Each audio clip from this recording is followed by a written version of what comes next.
This is the income statement of our company this year. What? We brought so many orders to our company.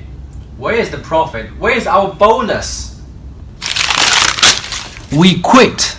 Hey, calm down. Just calm down. We can explain this to you, okay? So let's go over this. The main principle for our income statement is to reflect our fellow salesmen's effort on the sales figure, which lead to a positive profit on our income statement. The two figures on sales and profit enhance the satisfaction of salesmen, but we increase the expense as high as possible in order to arrive at lowest profit, so we don't need to pay high bonus to salesmen.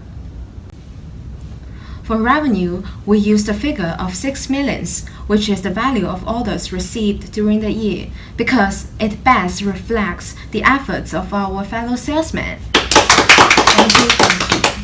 The amount owned by customers at the end of the 2 years are cash-based figures, therefore irrelevant to our income statement. Initially, we want to use the invoiced figure of sales and purchases, because that is more consistent. But if we use that two figures, the operating profits would be negative, so our salesmen won't be happy and we don't want them to leave us. For purchase, we use the figure of 2.8 million, which is the amount of goods received during the year, because it matches with the figure we use for revenue. We chose to record stock at cost according to the principle of lower of cost, which picks the lower between the cost and the net realizable value. To realize the prudence concept, we enlist strict expenses for the provision of purchases and expenses. At the same time, this drives up our expenses. For advertising fee, we divide it by 3 because the cost also benefits the following 2 years of 2011 and 2012. For depreciation of buildings, we follow the reducing balance method because the maintenance costs for buildings are higher and higher, and the buildings also produce more profits in their earlier years. For the depreciation of furniture, we use straight line method.